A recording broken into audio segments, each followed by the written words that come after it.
ici, on a un circuit, le circuit est le suivant. Vous avez un courant I. Alors, le courant I, c'est pas mentionné dans le théorème de Thévenin. Alors, le courant I, ça doit être ça.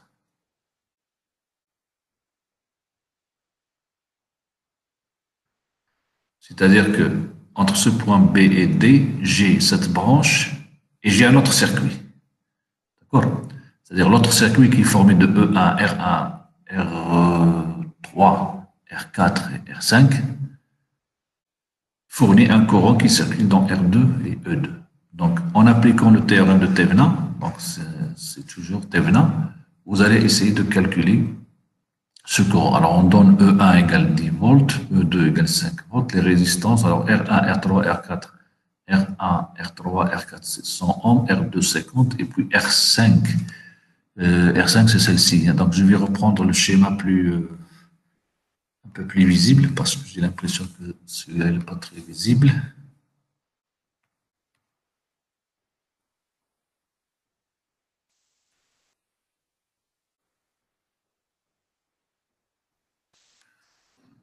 Donc, nous avons un générateur.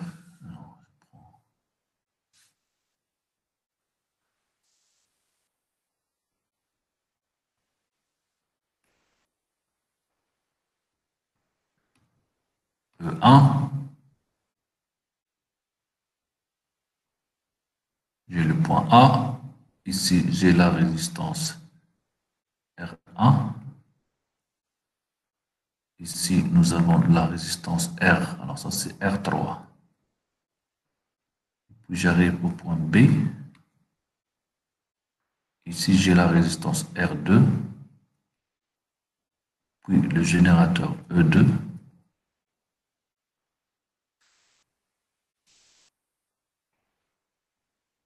J'arrive au point D. Ici, j'ai la résistance R4. Et puis, nous avons une autre résistance ici, c'est R5. Ici, nous avons un point C.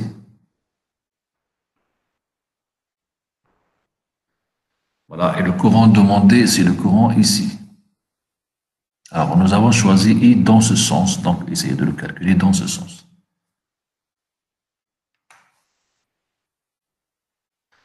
Alors, juste pour faciliter la tâche, pour vous aider un peu, alors vous savez que Thévenin, c'est un circuit compliqué qui contient des générateurs, un générateur ou plusieurs et des résistances. Peut-être aussi déjà. Et un autre circuit qui peut être juste une charge ou bien un petit circuit, ça peut être aussi tout un circuit.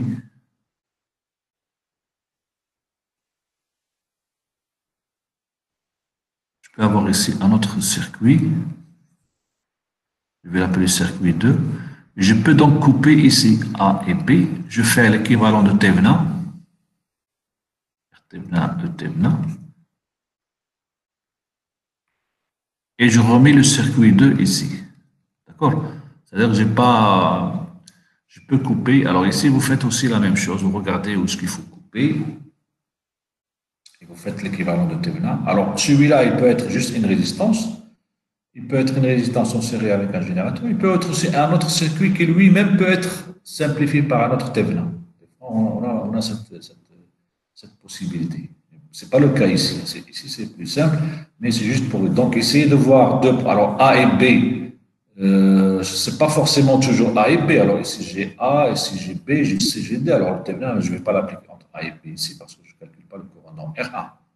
Donc, vous choisissez les points adéquats. Donc, ici, on les appelle arbitrairement A et B, mais ça peut être un point C et D, E, F, G, H, peu importe. Donc, il faut regarder le schéma, voir. Alors, j'ai un courant qui passe dans cette branche. Donc, il faut voir. Donc, j'ai d'un côté cette branche et d'un autre côté, j'ai le reste.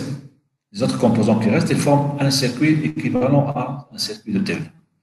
C'est ce qu'il faut faire. Donc, essayez avec cette configuration de calculer le courant qui circule donc dans R2.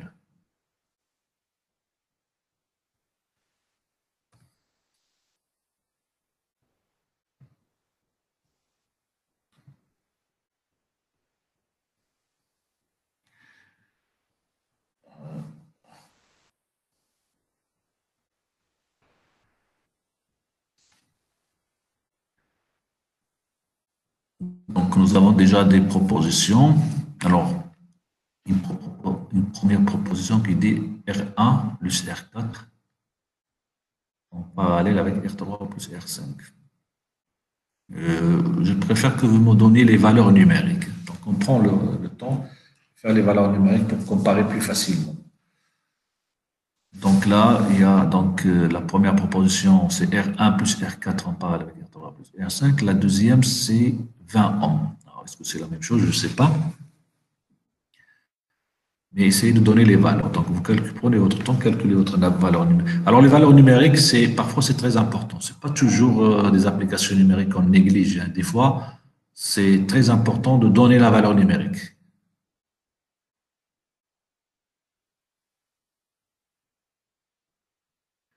RTVNA, c'est 83. RTVNA, 20 ohms. On attend les autres.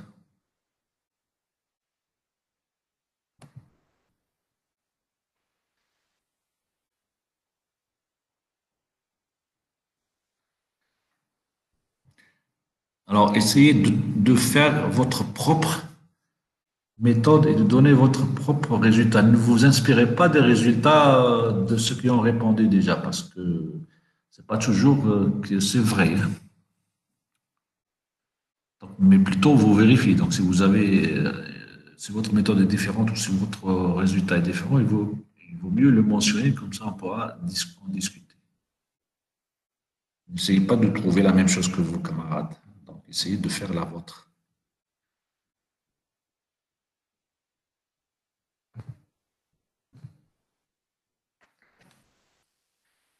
Alors, on trouve RTVN 85. Alors, 83, 85.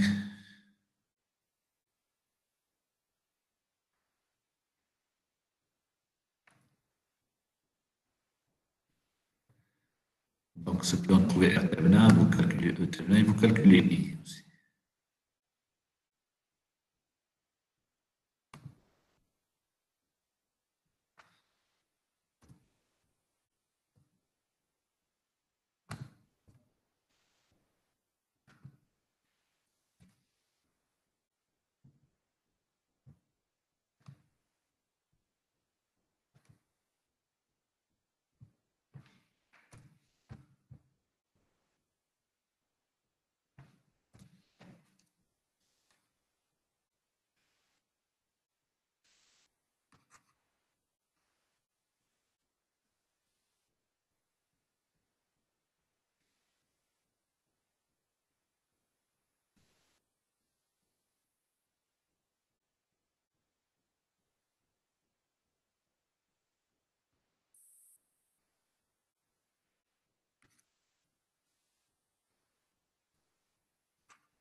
Alors, ici, donc je vais reprendre ce schéma.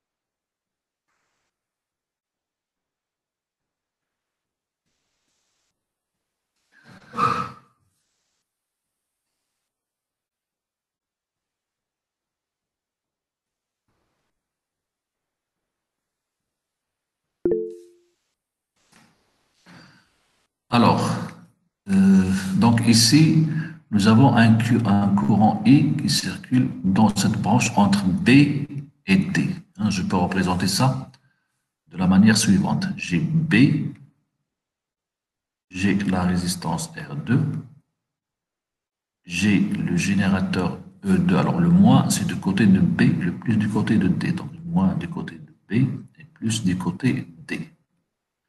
Cette branche, elle est parcourue par un courant I, c'est ce qu'on va chercher. D'où vient ce courant? Il vient d'un circuit qui est composé de tout ça.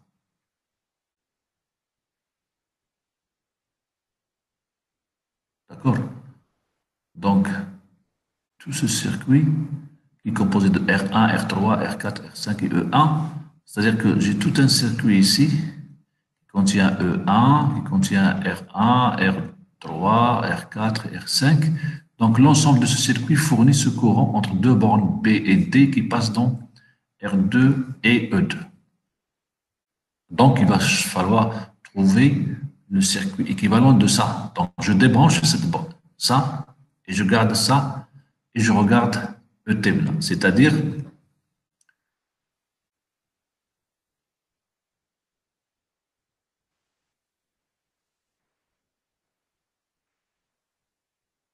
que de l'autre côté, entre B et D, qu'est-ce que j'ai? Alors, alors B, j'ai R1. Alors, comment on va représenter ça? Donc, en tout cas, c'est pas important, mais j'ai donc, alors je peux dire que j'ai de B, j'ai deux départs, R1 et R4. Donc, on va dire j'ai R1 et j'ai R4 de départ. Après, ça va, R1, ça va au générateur. Et R4, ça va aller au point C. Ensuite, du point C, j'ai donc, alors ici j'ai R4. Du point C, j'ai R5 qui va vers le point D. Alors, le point D, c'est ça. Donc, j'ai une résistance qui va vers le point D qui est R4. Et j'ai l'autre, alors du point D, l'autre résistance qui sort, c'est, il vient ici. Donc, ça fait un schéma un peu plus compliqué. Mais on ne va pas le faire comme ça, c'est juste pour vous montrer un peu ce que c'est. Alors, donc, ce qui nous intéresse, nous, c'est que ce circuit, on va chercher la résistance. Donc, alors ce circuit-là, je vais chercher sa résistance, c'est-à-dire la résistance V entre B et D si j'éteins le générateur. Donc, c'est ce qu'on va faire dans un premier temps. Donc, on va éteindre le générateur et on va regarder ce qu'il y a entre B et D. Je vais prendre, par exemple, si je prends un gros... alors, si j'enlève cette branche,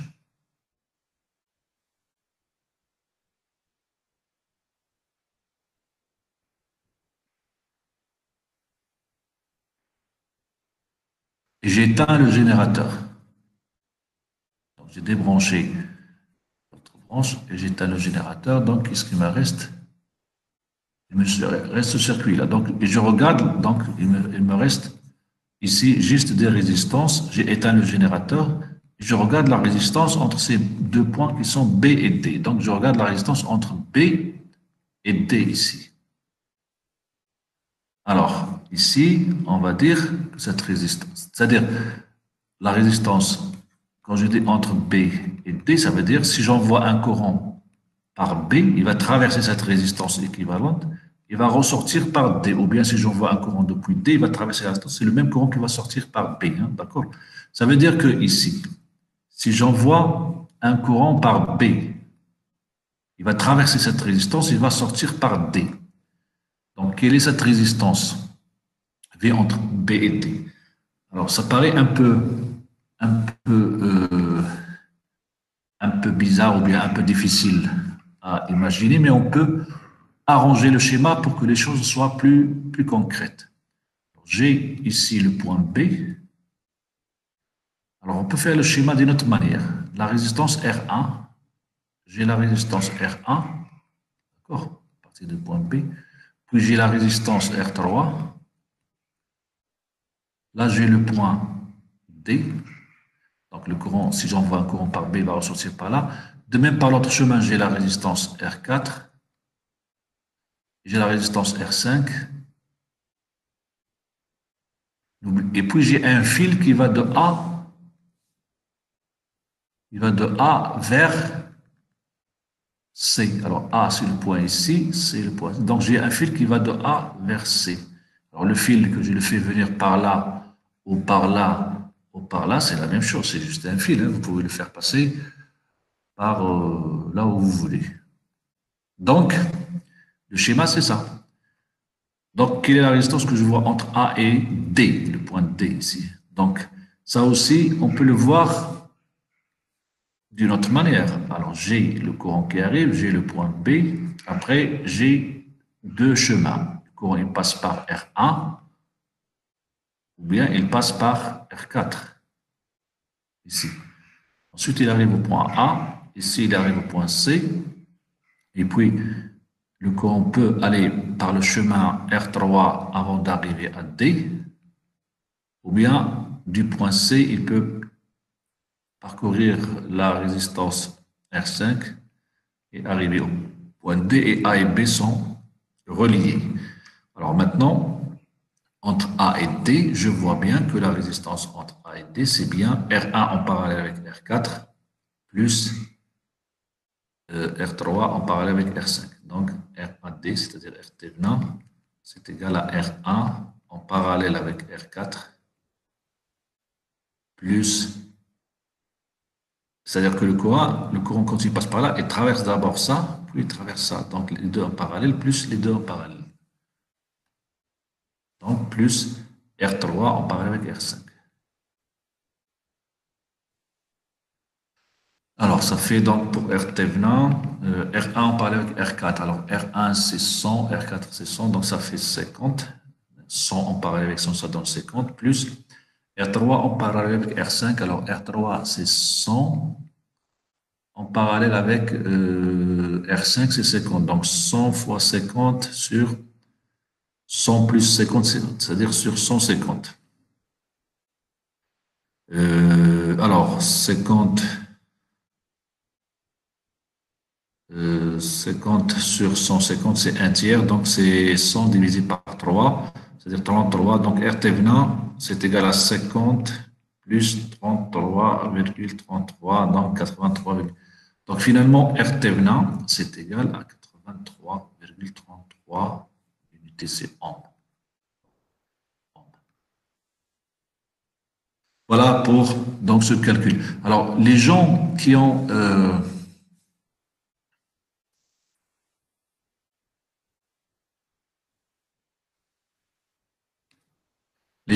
écrit R4, R1 plus R4 en parallèle avec R3 plus R5, c'est-à-dire ils ont regardé la résistance entre A et C. C'est pas ça. La résistance qu'on cherche, c'est entre B et D, puisque c'est le circuit entre B et D qui alimente R2 et E2 avec le courant. C'est pas entre A. Alors, si c'était l'autre cas, quand je débranche ici, si j'avais un courant qui vient par là, il va traverser R1, R4 en parallèle avec R3, R4. C'est pas ce qu'on cherche ici. Donc, ici, on travaille entre B et D et non pas entre A et C. Donc, à ne pas confondre. Donc, RT20, c'est égal à 83,33 ohms. Maintenant, on va calculer ET20.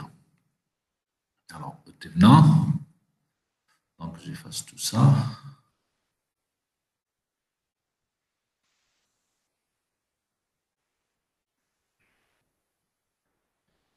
Alors, ET20, c'est donc,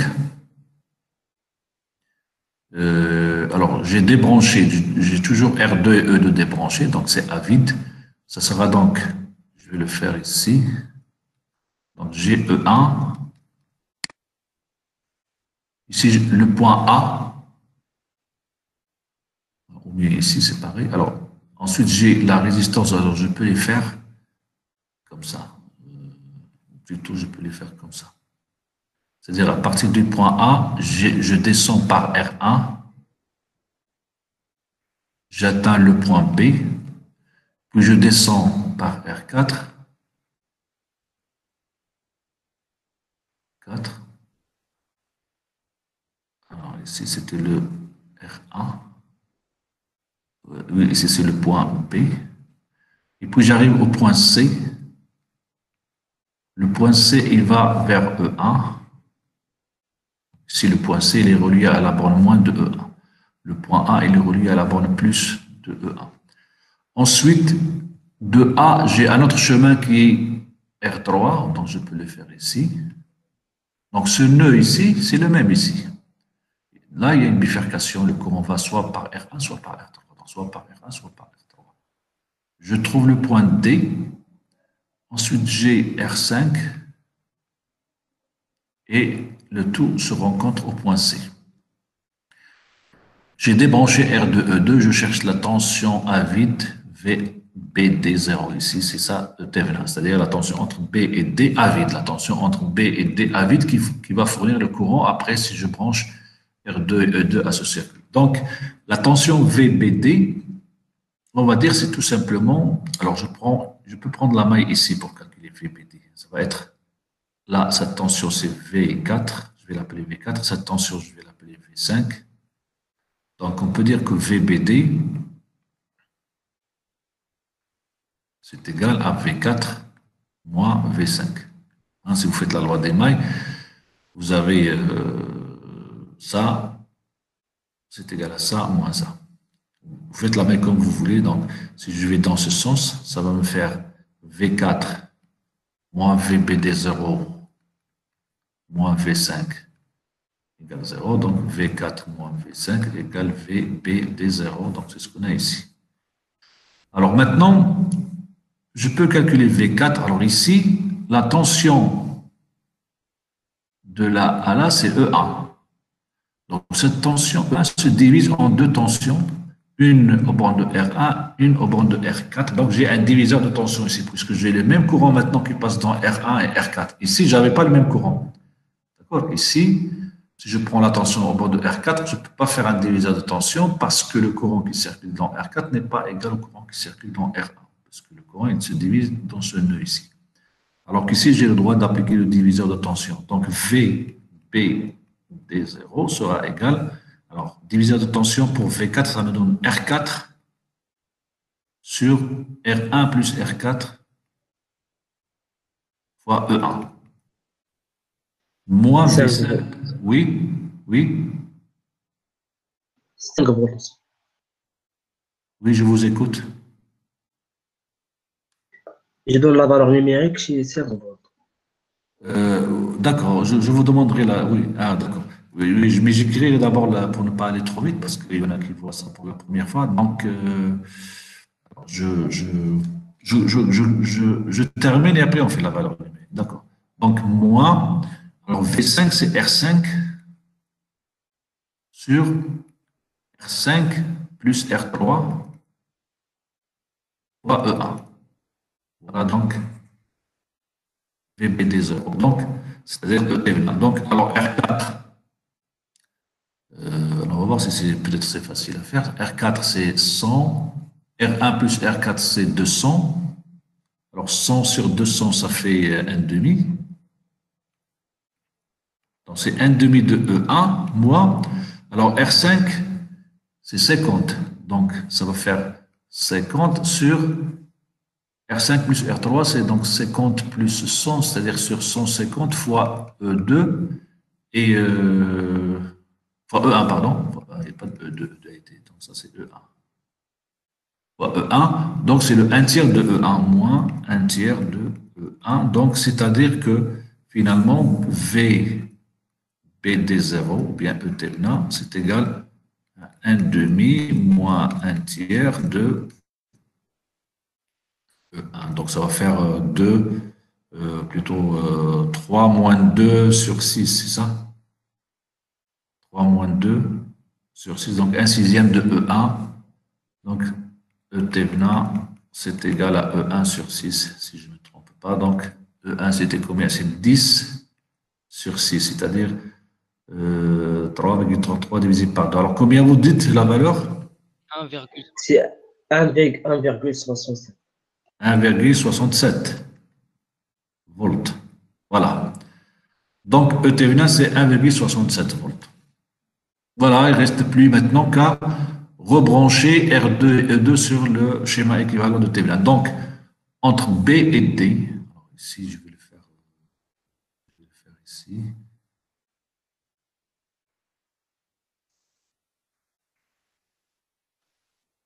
Donc, nous avons un point B et un point D.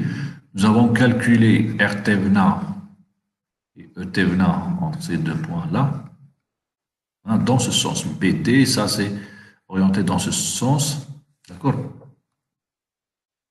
C'est-à-dire B et D, on a cherché la tension VBD. Donc VBD, c'est la tension ET venant. Et dans l'autre côté, nous avons R2 et le générateur. Alors, le générateur moins du côté B et plus du côté D pour ne pas se tromper. Donc, on recolle notre schéma. Et le courant qui va de B vers D, donc le courant qui va dans ce sens, c'est I. Donc, il ne reste plus qu'à écrire I est égal, donc E Thévenin, alors ça c'est E2. Donc, c'est E Thévenin plus E2 sur R Thévenin plus R2. Donc, vous me donnez la valeur I, combien vous avez trouvé? 50 milliampères. Vous trouvez 50 milliampères. Voilà, donc on va dire 50 milliampères. Donc finalement, I est égal à 50 milliampères. Donc, je vérifie, E2 c'était 5 volts. 5 plus 1, ça fait 6, donc on a 6,7. 6,7 divisé, donc c'est 6,7 divisé par R Thévenin plus R2. Alors R Thévenin, c'était 83 plus R2. R2, c'est 50. Donc 83 plus 50. 80 plus 50, ça fait à peu près 130. À peu près. Donc voilà, ça fait 0,005 ampères ou bien 50 milliampères. Monsieur, Voilà, oui. je n'ai pas compris pourquoi on a pu faire le diviseur de tension dans la première maille, E1 à C. E1, A et C. Pourquoi j'ai appliqué le diviseur de tension ici? Donc, je vais y revenir. Alors, je vais reprendre ce schéma.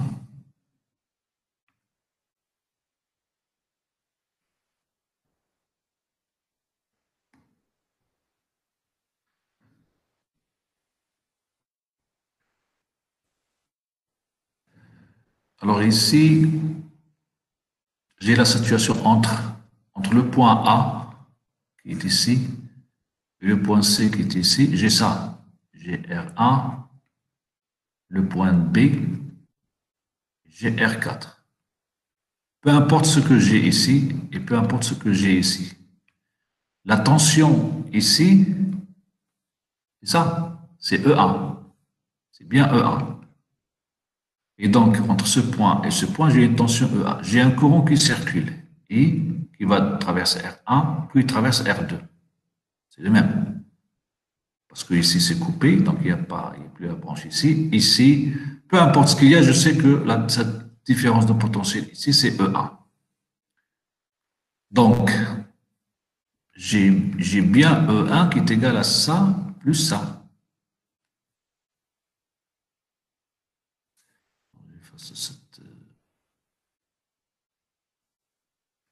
C'est bien égal à la tension au banc de R4 plus la tension au banc de R1.